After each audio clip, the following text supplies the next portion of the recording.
దోబూచులాడుతున్నాయి, ఒకరి ఒకరు దొంగాట ఆడుతున్నారు, ఆ రకంగా మభ్యపెట్టి కప్పిపుచ్చేటువంటి కుట్రలు తెరదీస్తున్నారు.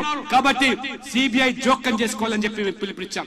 రేవంత్ రెడ్డి గారు, మీరు గనుక ఆ చర్యలు ఉపక్రమించకపోతే తెలంగాణ సమాజం మిమ్మల్ని చరిత్రహీనులుగానే చూస్తుంది తప్పితే చరిత్రలో ఇంత పెద్ద తప్పిదాన్ని చేసేటువంటి ముఖ్యమంత్రిగా నువ్వు నిలబడకుండా ఉండాలంటే నువ్వు వెంటనే సిబిఐ ఎంక్వైరీకి దర్యాప్తు చేయండి. ఆ ఎవరైతే ఆ సూత్రధారుల పేర్లు వాంగ్మూలంలో బయటకు వచ్చాయో వాళ్ళ మీద చట్టపరమైన చర్యలు తీసుకోవాల్సిందిగా నేను డిమాండ్ చేస్తున్నాను.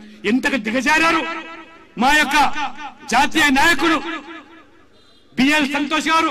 తన జీవితం అంతా కూడా ఈ దేశం కోసం, ధర్మం కోసం తన జీవితాన్ని దారబోసి ఏ రకంగా ఇవాళ ఒక ప్రచారక జీవితాన్ని కొనసాగించే వ్యక్తి మీద అబండాలు వేసి ఏ రకమైన కుట్రలు బండి లేని యొక్క ఎమ్మెల్యేల కొనుగోలు కేసును మీరు తెర మీదకి తీసుకొచ్చి ఏ రకంగా మీరు ఆ యొక్క బిఎల్ సంతోష్ గారి మీద అక్రమ కేసులు బనాయించి రాజీ పడడానికి ఈ కవిత గారు ఏదైతే మరి మద్యం కుంభకంలో కూరుకుపోయిందో, మొత్తం ఈ తెలంగాణకు పట్టినటువంటి ఏదైతే జాడ్యం ఉన్నదో, ఒక మహిళ మరి సారా వ్యాపారం చేసి ఢిల్లీకి, పంజాబ్ కు, గోవాకు ఆ రకంగా డబ్బును ఏ రకంగా ఆమ్ ఆద్మీ పార్టీతో కలిసి ఆ ఎన్నికల్లో పంపిణీ చేశారో ఆ ఉదంతం బయటికి రావడం, ఆ కేసులో ఇరుక్కుపోవడం, ఆ కేసు నుంచి తప్పించుకోవడానికి మాత్రమే ఇవాళ బీజేపీ నాయకులను ఈ యొక్క కేసును మేము అక్రమ కేసు బనాయించామని చెప్పి ఆ రకంగా అధికారులు ఆ వాంగ్మూలంలో బహిర్గతం చేశారంటే ఎంత దిగజారు చర్యలకు కేసీఆర్ గారు మీ పార్టీ పాల్పడ్డదో ఇవాళ స్పష్టమవుతున్నారు. ఆయన తెలంగాణ సమాజంలో అనేకమైన అనుమానాలు వ్యక్తమైనాయి.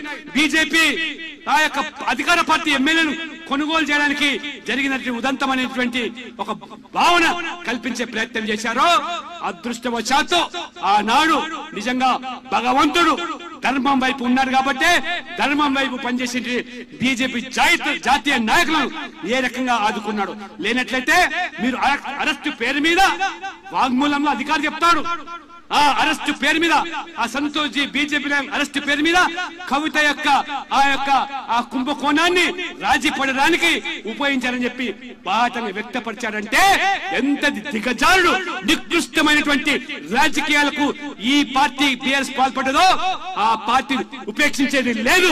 తెలంగాణ సమాజం అంతా కూడా తిరగబడాల్సిన అవసరం ఉంది. ఇప్పటికే అది ఈ పార్టీ ఈ సమాజంలో ప్రజాస్వామికంగా ప్రజలు కనుమరుగు చేశారు. కానీ ఆ పార్టీని, ఆ నాయకులను కాపాడే ప్రయత్నం రేవంత్ రెడ్డి గారు ఏమాత్రం చేసినా నీకు సైతం కూడా ఆ గతి తప్పదని హెచ్చరించడానికే ఇవాళ ఈ ధర్నాకు ఉపక్రమించింది భారతీయ జనతా పార్టీ. ఈ యొక్క మరి ఉద్యమానికి తెరలేపింది భారతీయ జనతా పార్టీ.